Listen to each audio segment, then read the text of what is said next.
40% shortage है, पहले कहा गया 27% शॉर्टेज है। पिछले साल काश्तकारी के लिए 20 मई को पानी छोड़ा गया, आज 20 जून आने वाली है और पानी नहीं आ रहा। आवाज उठाना का फर्ज पॉलिटिकल पार्टी का है, तो मैं पीछे नहीं हूं। शायद मैं सबसे पहले हूं जिसने कहा कि ये क्या ज्यादती है कि सिंध को इतनी कटौती और पंजाब में सिफर कटौती। सिफर कटौती ये एक फेडरेशन में होता है क्या? नहीं होता। क्यों बनाई गई इरसा? क्यों इरसा का कानून जो है वो आपदा के मुतहत हो जाए, मातहत हो जाए? पहले कहीं जी फ्लड आ रहा है, बहुत पानी आ गया, डैम भर चुके, ये भर चुके, फिर वाटर की फ्लो जो है वो आपदा के हवाले। हमें लोड शेडिंग में मारते रहो। आपदा अगर बिजली बनाने के लिए पानी निकालती है तो क्या करती है? हमें तो मारती है। इरसा उनके सामने कुछ बोलता नहीं है, तो हमने आवाज उठानी है। चाहे जमीर घुमरो साहब सेनेट में आवाज उठाएं या कोई हम प्रोविंशियल असेंबली में आवाज उठाएं, जरूर उठाई जाएगी, क्योंकि ये मेरे मुल्क का और मेरे सिंध का मुस्तकबिल का सवाल है। एनएफसी अवार्ड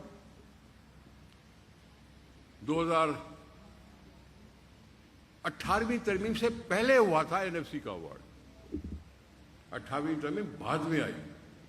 एनएफसी अनाउंस हो जाने के बाद 18वीं तरमीम में सूबों को यह गारंटी दी गई कि आपका हिस्सा बढ़ तो सकता है, कट नहीं सकता। यही इसी पॉइंट पर खार खाए बैठे हैं हम। वो जो बैठे हैं, ये 18वीं तरमीम में लिख के आया गया।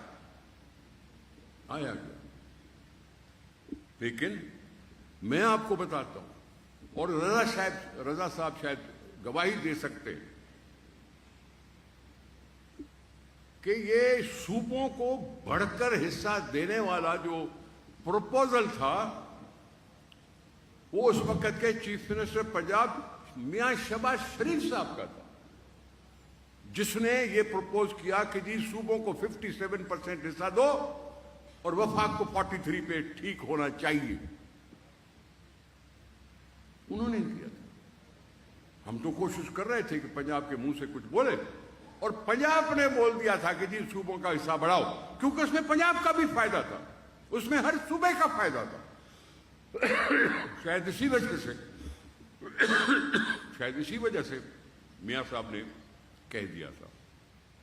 लेकिन मुझे अफसोस पड़ा, मुझे आज ये सेमिनार बनाना है कि इस वजह की जरूरत थी थोड़ा पानी कर दिया कि पिछली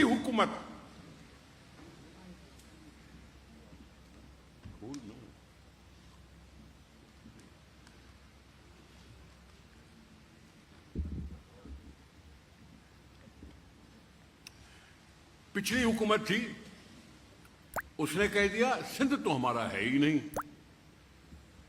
वो सूबा जिसने पाकिस्तान बनाया, उसके लिए उस वक्त का प्राइम मिनिस्टर कहता था सिंध तो हमारा है नहीं। फिर आया वो सिंध के गांव में, घोटकी में,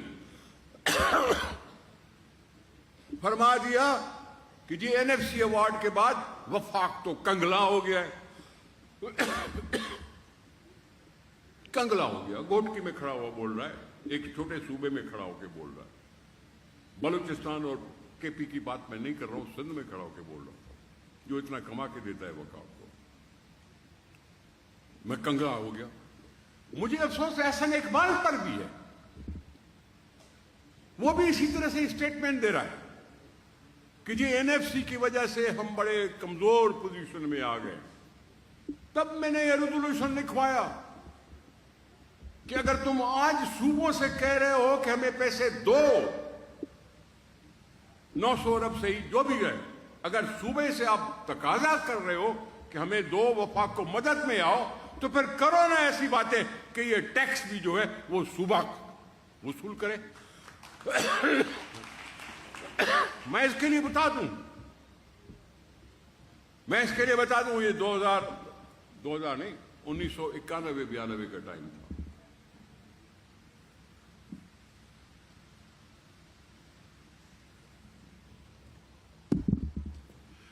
ہم اپوزیشن میں تھے,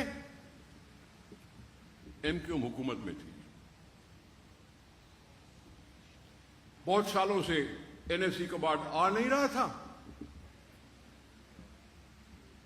اس وقت میرے ذہن میں بھی یہی بات تھی کہ بھائی یہ کیا طریقہ ہے جو ہم اس طرح سے کنگلے گھوم رہے ہیں, کیونکہ فاروق لغاری صاحب نے 98 میں کہہ دیا کہ وفاق کو 67% اور صوبوں کو 37%. یہ فاروق لغاری کا فارمولا تھا. نواز شریف نے اس پہ عمل کیا. میں اس وقت کی بات کر رہا ہوں کس طرح سے سلسلہ